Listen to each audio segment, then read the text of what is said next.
Чи юу гэдэг юм бэ? Чи тэгээ цэвэрлэлтэй чи. Чи жоохон хэмжээндээ байна шүү. Нөхдүүдээ. Бидний дарах юм уу чи бүхний дарах юм уу? Энэ хүмүүсийг арга хэмжээ хүмүүс марьж авчих гээд. Ямар учиртай. Андуураад байна хотын дарга. Олон таван үггээр иргэдэд шантаажлж байхын оронд бордюрын тендерийг хэрхэн явуулж сонгон шалгаруулалтыг яаж хийснээ нийтэд ил тод болгоо гэж хотын дарга Нямбаатараас хүсье. Ийм хэлэх нь Нямбаатар зүгээр байгаа бордюрыг замын стандартад нийцүүлж буй гэхийн цаана өөрийн төрсөн дүүгийнхэн компанид итгэж байна гэх хардлага нийгмийн сүлжээгээр болон амнаас ам дамжуулан иргэд ярьж байна. Харин Нямбаатар дарга зүй ёсны шаардлагын хариуд иргэдэд шантаажлж тэгвэл эрхчлээс замаа засах уу гэсэн санал асуулга иргэдийн дунд явуулъя. Асуудлын талдаа шийдэгдтэл хотын замын ажил хийгдэхгүй гэж Хэвнэг хэлж байх. Энэ замын төсөв, бордюрын төсөв нь зах зээлийнхээ жишгт нийцсэн үгүй юу гэдгийг үндэсний аудитын байгууллага авилгатай тэмцэх газраар одоо шалгуулсны эцэст эрх аваар эхлүүлвэл яасан бэ гэдэг ийм санал асуулгыг та хүнтэй цуг хийя гэдэг ийм уриалгыг гаргаж байна. Уучлаарай хотын дарга. Ер нь яасан ч гэж уучлалтгүй хав. Танд иргэдийг загнаж зандчих, ингэж шантаажлах эрх байхгүй. Нийслэлчүүдийг загнаж түүндээ ирдэж хөөрцгөлхийн оронд хөрсөн дээрээ буу. Та нийтэд үйлчлэх албан тушаалтан гэдгээс санамл зүгээр байна. Хотын дарга гэдэг бол нийслэлийн иргэдийг ая тав тухтай, аюулгүй орчинд ажиллаж амьдруулахад удирдлага зохион байгуулалтаар хангах учиртай албан тушаалтан болохоос дургуйгаа хүрхээр утасны цаанаас иргэдээ элдвээр нь загнаж суух эрхийг хинч танд олгоогүй гэдгийг сайтар ойлгох хэрэгтэй. Та татвар төлөгчдийн мөнгөөр тэднийг тавтай амьдруулах үүрэг хүлээсэн иргэдийн үйлчлэгч. Нэгүгээр иргэд гэдий ч та бүхийг учиртай юм а.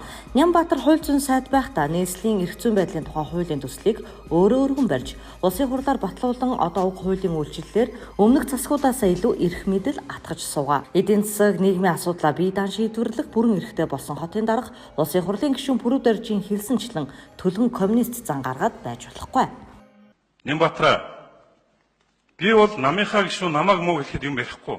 Гэхдээ чам шиг төлгөн коммунист бол хариуг нь дандаа өгч байгаа юм мэдээ. Бордюрын тендерт Нямбаатарын төрсөн дүү хурууд үрэлцээгүй юу? Бордюр солихоо боль гэхээр замыг чинь засахгүй гэж шантаажилж өрөвгөнөхийн цаана хэний эрх ашиг хөндөгдөх болоод хотын дарга ингэж түрэгдэж байна вэ? Иргэд өөрсдийнхөө төлсөн татварын мөнгийг хэрхэн үр ашигтай зарцуулж байна вэ гэдэгт санал хэлэх, мэдээлэл авах, хэрэгжилтэнд оролцох, санал гаргаж хувь нэмэр оруулах хэрэгтэй гэж таны барьж батлуулсан хуульд тусгажээ. Үүгээр бол бордюрын тендер шалгарсан компани эзэдийн мэдээллийг иргэд мэдэх хэрэгтэй. Зандахүүгийн инх бол шөнө оройн цагаар бордюр хаглаад явж байна гэхэн оронд аудит авилгатай тэмцэх газраар бордюрын худалдаа авах ажиллагаатай холбоотой асуудлыг шалгуулна гэж ам гарсан бол ямар учиртай таны дүүгийн нэр холбогдоод байдгийг ч нэг мөр мухарлцхан нэрэнд цэврээ. Өвөл хаяанд ирлээ. Гэтэл хотын дарга Зандахүүгийн инх болд Женко Батулга хоёртоо захимдаа ангиллуулж тэр хоёрын авилга хэл хахуул бузар булааг нийтэд дэлгий. Үүний дараа бордюр болон зам засварын ажлаа эхлүүлэх гэх хувийн мэд хонцгонлын цаана нийслэлчүүд хохирох учиргүй. Шаардлагатай гэвэл та баримтаа авилгатай тэмцэх газарт өгчихвөл тэд ажлаа мэдээд хийчих байх. Харин та хотын даргын ажлаа хийвэл зохилтой. Улаанбаатар хотод ахиу бороо ороход л үерт автдаг автоцаанд бордюр солихоос илүүтэйгээр ус зайлуулах шугамл хоолойд тулсан асуудал.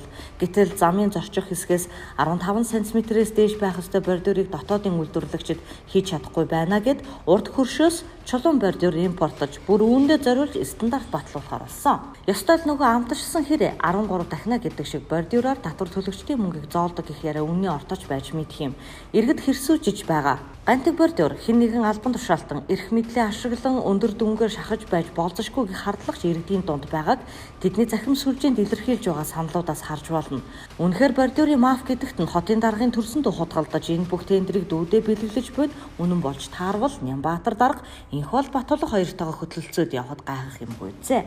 Нийслэл үнэт цаас гаргаж бондын санхүүжилтээр автозамын засвар шинжилгээний ажлыг гүйцэтгэж байгаа. Нийт 87 байршлаас одоо 60 байршлын ажил үлдсэн. Гэтэл үүнийг зогсоож шалгуулна гэсэн засаг даргын уриалгад захимаар саналаа өгч байгаа иргэдийн ихэнх нь эсэргүүцжээ. Хотын дарга Нямбаатар хуулиар олгогдсон эрхийнхээ хүрээнд нийслэлийн ажлыг шалтгаан тоочилгүй гүйцэтгэх учиртай. Сануулхад цэнгэлтгийн зүлэг замын бордюрт нэр нь холбогдох болсон Нямбаатарын төрсөн дүү түүний хамаарал бүхий компаниудын мафийн сүлжээ гэж бий юу. Нийслэлийн автозамын хамаг тендерийг бэлэг шахуу авдаг инх чаргал гихчийн цаана Нямбаатарын төрсөн дүү нуугдаж байгаа юм биш биз гэдгийг бид дахин сурвалжилнаа. Сануулхад гадны улс оронд төрийн нийтийн албан хаагч хувийн эмоцоор ажиллаа явуулдаггүй. Эцэст нь та иргэдэд загнах биш сонсох ёстой.